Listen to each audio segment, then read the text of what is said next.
Indie Beacon Radio with hostess Rox Burkey. Welcome to Indie Beacon Radio, where creative souls can find help in marketing their creations. You can send questions for each show on Twitter using the hashtag IndieBeacon. Now sit back and enjoy learning about our guest for this show. Hey, good evening. This is Rox Burkey, and I'm here on Indie Beacon Show, and I get to talk to authors. And tonight, I am so lucky to have Laura Starks, known as L.A. Starks, to talk with. How are you doing, Laura? I'm doing great. I'm honored to be here. Well, I'm just tickled. So, there's a lot we need to talk about, but I really want to start our listeners off with, how did you get started writing? What inspired you? Well, I'll tell you, I have a energy and engineering background because I had to make some money, but always wanted to write. And the situations and the people that I was meeting were just so interesting, and I didn't really see them reflected in a lot of the books that I read, the thrillers that I read, and the combination of the kind of the power grab and the money and the people, it makes for interesting thrillers. So that was really the starting point. Well, very good. And so, you really have done quite well. You've been writing for how long? You wrote when you were young too, right? Oh, absolutely. In fact, I wanted to make a living as a writer and then concluded that I couldn't. So like many people, it will sound a little odd, but like many people in my town, it was a refinery town, and I went into engineering. So then the situations developed from that. But yes, it does seem like, particularly when I'm editing, I've been writing a long time. Well, I know just from, looking at your books before and conversations that we've had that, your Lynn Dalton series it's a thriller series, right? But is it your traditional standard thriller series, or do you put a little spin on it? Well, I call them global. It's Lynn Dayton, and so far I've got 3 of them. Dayton, like Dayton, Ohio, and I've got 3 of them. And I call them global energy thrillers with this really strong mystery twist to them. And the other thing is, a lot of thrillers have tended to be about, kind of the military or the CIA or spy agencies. And often there's a male protagonist and a female sidekick who also becomes the love interest. So a thriller series with a female protagonist as the main character is a little bit different from the norm. It is. And you've done a lot from a character development perspective for Lynn, because this is one really strong character that's in these books. How did you model Miss Lynn Dayton? I drew on, again, a number of people that I have known. Of course, the thing is, oh, well, is she like you? Well, yeah, of course, and some of the reactions, I think. But honestly, all of the characters have some, whether good or bad, have some aspect of my personality in them. I thought about this is kind of back to the unrecognized sort of people who are that I grew up with and who are around me. And it was taking a composite of those folks. And so do your characters speak to you and tell you what they want to do? Like Lynn, she is very powerful.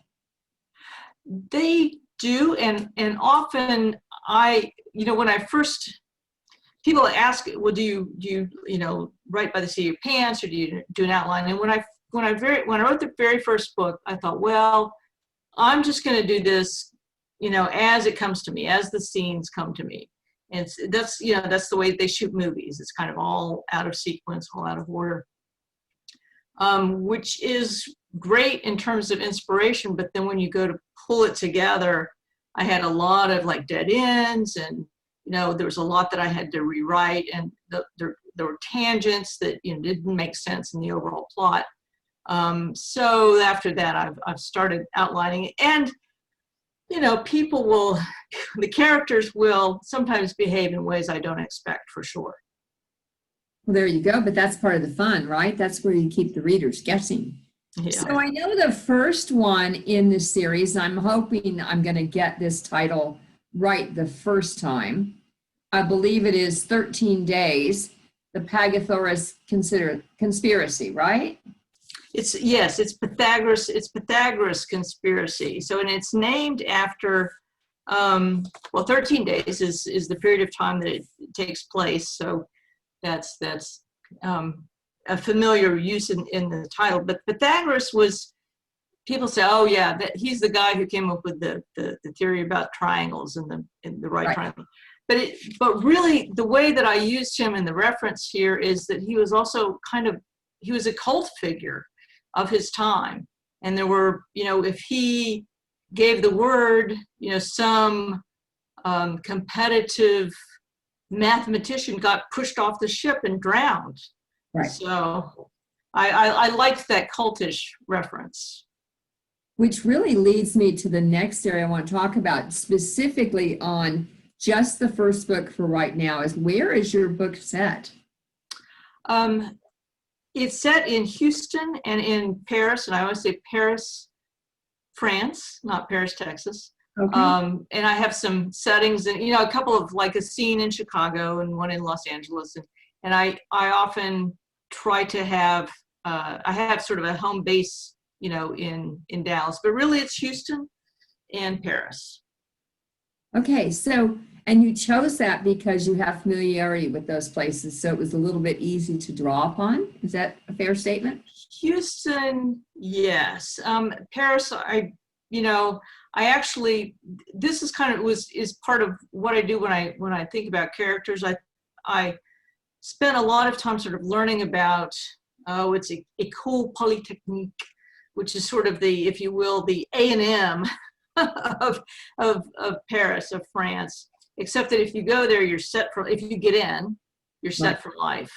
And so my antagonist is Parisian, and of course he's been to that. So I had to there certainly were things and places and scenes that I knew in Paris, but I also did a fair amount of research.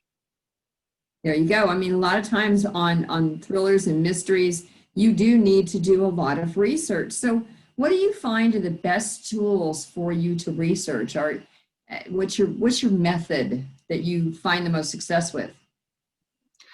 Well, I often start with settings, and then the settings will shape the characters and the culture of a place. I'm a big fan of cultural conflict, and so so then I head down that direction, kind of like, where do they speak, what do they eat, who do they fight with, how do they grow up, and in terms of tools, I mean, I use Google like everybody else, but if I can go to visit, I mean, that's a little harder these days. Right. But that's so important. In fact, when I was one of the jobs I had in oil and gas was to do natural gas marketing, and this was at a point where the people who produced the natural gas had no idea who bought it. They just kind of like, okay, we put it in the pipeline and it's done. And so my job, which was so fascinating, was to go and meet the people who actually bought it.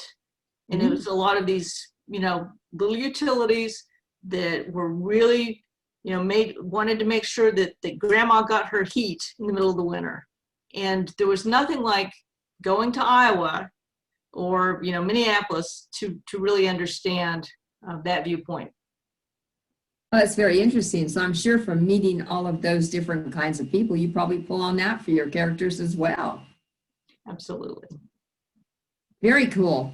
And so then from that particular 13 days, you went to which one next? I think it was Strike Price, right? Yes, Strike Price is the next one. And that reference is to, it's the price at which an option triggers in the finance markets. But you can just take it metaphorically as kind of a trigger. And this one which was also is kind of, bubbling away essentially for a long time. It's set primarily in it's set in Oklahoma, but in the Native American parts, or the Canadians say First Nations, and I like that, First Nations part of Oklahoma. So there are 30 tribes that are headquartered and kind of in the eastern half. And it's the setting is around Tahlequah and Tulsa. And then of course, I tossed in Berlin and a few other places like that too. Laura, we need to take a pause to hear from our sponsors. So will you stick around, please? And we'll be right back. Do you send book sales to a company that takes most of your money? Want to earn more money from your book sales? Do you want a bookstore that supports you? Introducing a new bookstore for indie authors and small press, B4R.store. Earn up to 80% of your book sales and learn how to market yourself. B4R.store. Join us for the 6th Annual Authors Marketing Event in Granbury, Texas on July 23rd to the 25th, 2021, where authors share ideas and learn from the professionals over a 2-day weekend. Receive your book marketing certification from the only organization in the world that has been doing it for 5 years, Authors Marketing Guild, a membership-based organization that supports authors from around the world. Learn more at ame.authorsmarketingguild.com. Sponsored by IndieLector.store, a bookstore that pays authors their fair share. Hello, I am the author and poet Denise Bryson. I am the author of The Things That Cross My Mind, Love's Reality, both in book and audio form. I am also noted as one of the best poets of 2011. I have 2 new projects coming up. One is the Blinky series, where Blinky tells us all about our coins and our bills for our children. I also have a book coming out called Say Ye. It's quotes from Denise Bryson, just inspirational and that will help you along the way. Welcome back to Indie Beacon Radio. Don't forget to like us, follow us, or subscribe to one of our many channels. Now, here is your host for today's show. Welcome back to Indie Beacon Radio, where I'm here today with Laura Starks, and we're having so much fun that I want to kind of talk a little bit more about your second book in the series, and then kind of go on to the third book, if that's okay with you, Laura. Yeah, yes, that's fine. That's great. Okay, so strike price, you were indicating is, it's a financial term where you want to strike the price on an investment and some different things. But how are you using it as a focus of Volume 2?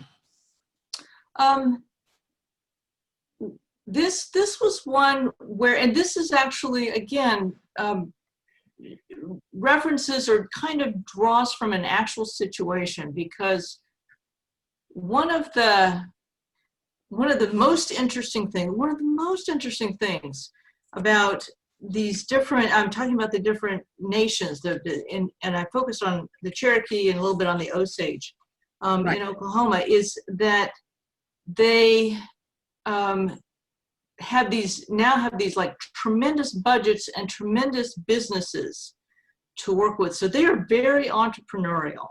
And it kind of the setup here, and this is something that is true to life, is that if you've been up the highway in North Texas into Oklahoma, you hit this gigantic casino, and what does a casino need?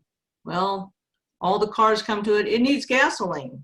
So if you have gasoline, what do you need? You need a refinery. So that's sort of the setup is you have a tribe that's interested in buying a refinery. But particularly, this was one where I dug a little bit more into the history, and I was shocked because I grew up in Oklahoma. I took Oklahoma history, and there were simply things that we were not told. And in particular, and this is really, I really want to sound this note of emphasis. In May of next year, May of 2021, Right. it's the 100th anniversary of the Tulsa Massacre. And this was not something that I ever heard about growing up, but the Tulsa Massacre was at its bottom. It was an attack by the white people of Tulsa on the black people of Tulsa, destroyed a neighborhood, killed about 300 people, and we did not, it got covered up, and we have only maybe in the last 20 years started to hear about it. And in the last year, they've even started to find bodies. Oh, So, yes. So I think it's, so that was so compelling and so important to me that although it didn't really fit in the sort of current day context, I said, well, this has to go in the book. And so I have these endnotes, these historical endnotes, and it's in there. Oh, that's interesting. I mean, there's a lot of controversy with Indians and moving the various tribes to various properties and how they were treated so badly. So I can see where now a new massacre that you weren't aware of would really captivate your heart and your empathy. Yes, yes. And I think it sort of also, I'm glad you brought that up. Also in that context, people may be aware that the Supreme Court, with the addition of Neil Gorsuch, has just ruled that the eastern half of Oklahoma does essentially belong to and is run by the Native American tribes there. And that it's always sort of operated that way, but it's never been made so crystal clear as it was a few months ago.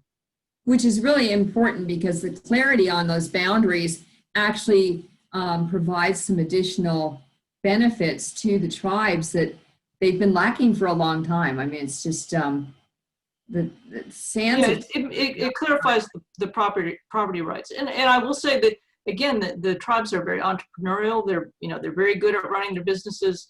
They are very key actors, in their own budgets and in their own activities. This is true, and they are in other areas as well, like Arizona and some of the other areas. So that's good. Okay, so now we got past Strike Price book number 2, and the third one that's in the series is The Second Law. Yeah. And so when did The Second Law come out? It came out about 2 years ago. You know what, Rox, if I can, I want to back up. There was one other point I really, really wanted to make about strike price, and I forgot to say it. And that was in terms of motivation for this book. At the time I was writing it, as I was finishing it, my younger sister was diagnosed with cancer. Oh, no. And it was metastatic, and it spread quickly. And so I just took about 2 years off and didn't write, spent it with her. And she passed away. And so I do want to point out that this book, that Strike Price, is dedicated to her. And I kept in mind several of our conversations that we'd had. So just, I needed to say that. I'm glad you did, and I'm sorry for your loss, but what a wonderful tribute to the wonderful relationship you two must have had. She was a great person. There you go. All right, so the second law The third one, is yeah. book 3 in the series. And what is the focus of the second law? It's really, what it's about is cybersecurity and the industrial Internet of Things. And what the second law refers to is, it's a thermodynamics term, which sounds sort of scary, but it's not at all. In its simplest statement, it says that everything in nature tends towards chaos, which is like perfect, for a thriller. Right. So the settings are New Orleans, which is surprisingly difficult to write about, and San Francisco, and it's an attack. It's cyber sabotage on control systems, which leads to basically, things going awry, the systems blowing up, people getting killed. And so Lynn has to discover what's going on and then how to stop it. One of my favorite subjects, cybersecurity is just right up there with my top one. So good. So that's fascinating and very relevant for today. So I'm sure a lot of people can relate to that kind of a topic. And so Lynn, as a character, has really grown throughout this series in what she works on. Yes, yeah, different. The great, the wonderful and liberating aspect of the general theme is that, energy is sort of the spine of the world. It's everywhere. It's important to everybody. It's, $1 trillion business. Countries fight over it. So it's just, there are lots of different ways to think about it, but it's very high stakes. It truly is. And so are there 2 secrets in this that you want to share? Indeed, indeed, there are. And I had fun with this. I mean, I really did. And I drew on a couple of different experiences. But one of them, okay, so let me find it. One of them is doppelgangers, right? And a doppelganger, it's like an apparition or a double of a living person. And maybe we've all been told we have a doppelganger. It turns out I have a doppelganger in Texas. And it's a woman for whom I have been mistaken. Her name is Laura T. Starks. And she's a finance professor at the University of Texas in Austin. So just down the road. And in the book, I didn't use twin characters, but instead I used two people who took, who were similar, but who took different paths. And there are 2 sets. There are 2 sets of doppelgangers in the second law. So that's one secret. And then the other secret is pretty straightforward. It's that bacon can be a weapon. Ooh, that is a perfect place for us to take a pause to hear from our sponsors again. And that's just a tickle. Thank you, Laura. Come back.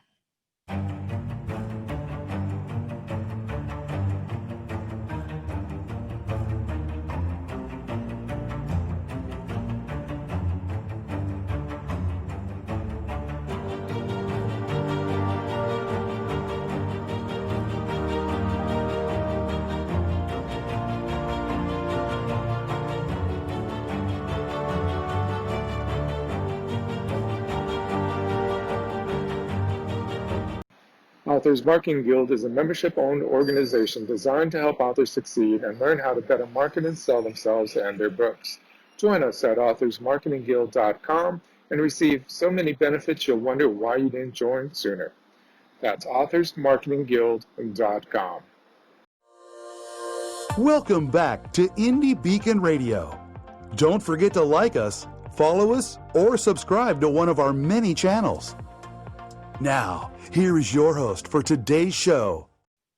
And welcome back to Indie Beacon Radio. I'm Rox Burkey, and I'm delighted still to be talking with Laura Starks, the author of the Lynn Dayton series. It's a thriller series, and it's been so much fun learning about it, especially the 2 secrets from the last book, which you're going to have to go look for, not that bacon thing. So what I'd like to do in this last segment is, it's sad that it's going so quickly, but where can people find you and follow you? On the online, if you're looking online, I'm at Goodreads. I have a website, which we'll talk about in a bit. But I really, Goodreads is kind of my, is my sort of home away from home online. My publishing company is Nemaha Ridge Publishing Group, LLC, and that's a Lightning Source, Ingram. That's who publishes it.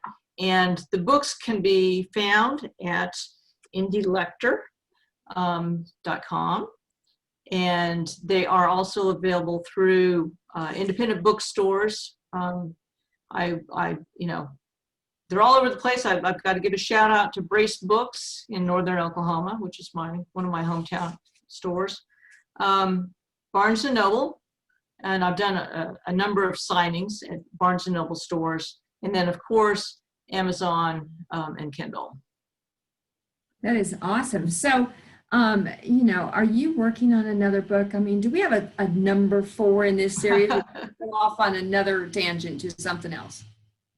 I have, like all of us who write, I have a day job that's on the energy investing side. So I pull from that, but I am working on a 4th book, and Lynn Dayton continues to be the protagonist, and I have some different places and adventures in mind for her, and I don't think it's a huge giveaway to say that in probably one of the opening scenes, she'll get to experience the quite scary, awful, busy, huge traffic of Midland, Texas. Oh my gosh. Yeah. But and she won't be limited to the United States. She'll be abroad as well. Oh, how fun. That's going to be exciting. Have you found that you've missed a lot of events this year? I mean, I hate to kind of put that moose on the table, but. Well, I think, yes. It's what I'm finding that I miss now are the book clubs, of course, and just the signing events at the stores. I mean, just to have the stores closed for so long was really a challenge. I had kind of put aside some real serious marketing this year anyway, and it turns out to be just as well to focus more on the 4th book. So I've done, a few online things. Yesterday I had a kind of a first ever, Zoom holiday book showcase, which was a lot of fun, but there's not anything that quite compares to, being down in San Antonio with Alan or you and being in Houston, being in Connecticut, just talking to people as they come in the door. It is definitely different. So I know one of the things about you, Laura, that I want to make sure we highlight with listeners is your website itself. It's lastarksbooks.com, but you do a newsletter. How often do you do that, and can people sign up to receive it? Yes, and I try to keep it, kind of light and friendly, so it only comes out twice a year, and they can, anybody who is interested can join us there on the website and can sign up on the website. Well, I'm so glad we got a chance to talk, and I look forward to having another conversation when you get that 4th book a little closer to launching. Thank you so much, Laura, for sticking around with us on Indie Beacon Radio. Have a nice evening. Rox, thank you. It was fun. Thank you for listening to Indie Beacon Radio, where creative souls can find help in marketing their creations. To learn more about Indie Beacon services, to be a guest on the show, or to advertise on our show, please visit our website. Indie Beacon Radio with hostess Rox Burkey. Indie Beacon Radio is produced by B. Allen Bourgeois for Authors Marketing Guild LLC, copyright 2020. Voiceover by Randy James, Lydia Bello, and B. Allen Bourgeois. To be a sponsor of the show or for more information, please email us at info@authorsmarketingguild.com. To be interviewed for the show, please complete the form at radio.authorsmarketingguild.com. Music Always Rejoice by Ramcord of